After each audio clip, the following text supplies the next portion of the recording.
Thank you so much for joining with me. We are picking up our reading in Journey Through the Text of A Course in Miracles by Dr. Ken Wapnick, PhD.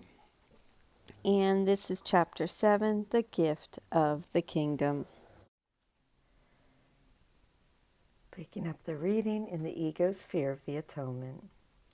Understand totally by understanding totality. Perceive any part of the ego's thought system as wholly insane, wholly delusional, and wholly undesirable, and you have correctly evaluated all of it.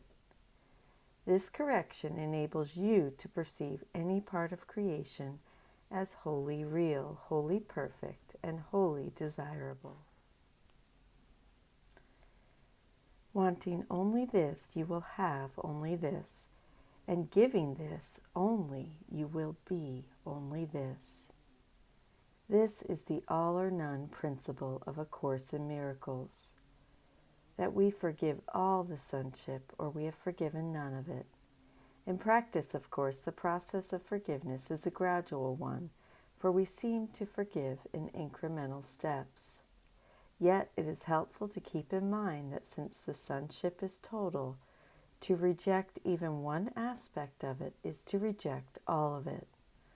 The whole is greater than the sum of its parts, which means that the sonship of God is defined by its wholeness or totality, not by the sum of its apparent fragments.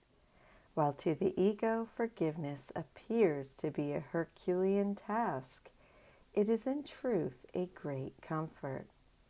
We do not have to forgive all people, for to forgive one person totally is to forgive everyone. It is one of the Course's purposes to strip away the veil so we can see the insanity of the ego's dynamics of projection and attack, exposing its strategy and allowing us to question the validity of its thought system in the light of the Holy Spirit's truth of atonement.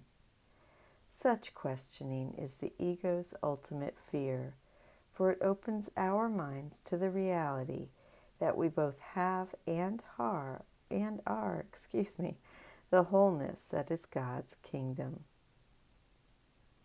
God has lit your mind himself and keeps your mind lit by his light, because his light is what your mind is. This is totally beyond question, and when you question it, you are answered. The answer merely undoes the question by establishing the fact that to question reality is to question meaninglessly. When the questionable ego is seen for the deceiver it is, the answer dawns on our previously darkened minds. As we question the ego's false self, the simple truth of our identity is merely accepted.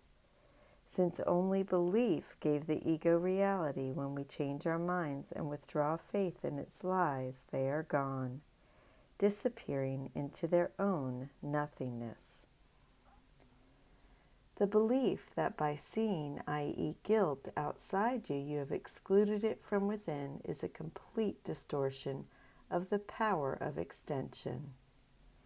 This expresses the all-important theme we have frequently discussed, and one that becomes increasingly significant in the symphonic development of the text. Ideas leave not their source. The idea of love has never left its source in the mind, neither has the idea of guilt. Hence the complete distortion of the power of extension. Because the guilt remains within, it is insane to believe we can rid of it by dumping it onto someone else. However, the ego's cleverness in convincing us that ideas do leave their source causes us to remain unaware of guilt's deleterious presence in the mind, and we continue to project it in the magical belief that attack will free us of self-hate. That is why those who project are vigilant for their own safety. They are afraid that their projections will return and hurt them. Believing they have blotted their projections from their own minds, they also believe their projections are trying to creep back in. Jesus is describing the paranoid state.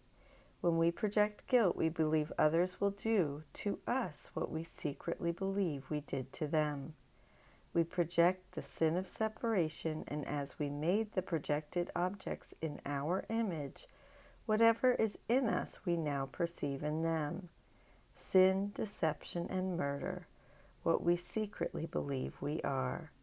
We cannot help but think this self-image of secret sin and hidden hate is in everyone else, which requires our protection through the attack-defense cycle. We attack others through projection and then defend ourselves against their attack. Since they are inevitably involved in the same insanity we are, we trade attacks back and forth, forth and back. Nations love to fight, as indeed do religious, racial, and all other groups, believing another is responsible for our misery and not ourselves. We have no recourse but to attack and counterattack. We all play the vicious game of projecting murderous insanity and perceiving it in others. And there is no end to this madness unless one party goes to its right mind and asks for the help of its teacher to break the cycle. And I'm going to stop there. It's a perfect place to stop. I thank you so much for joining with me. I love you, and I will see you tomorrow. Bye.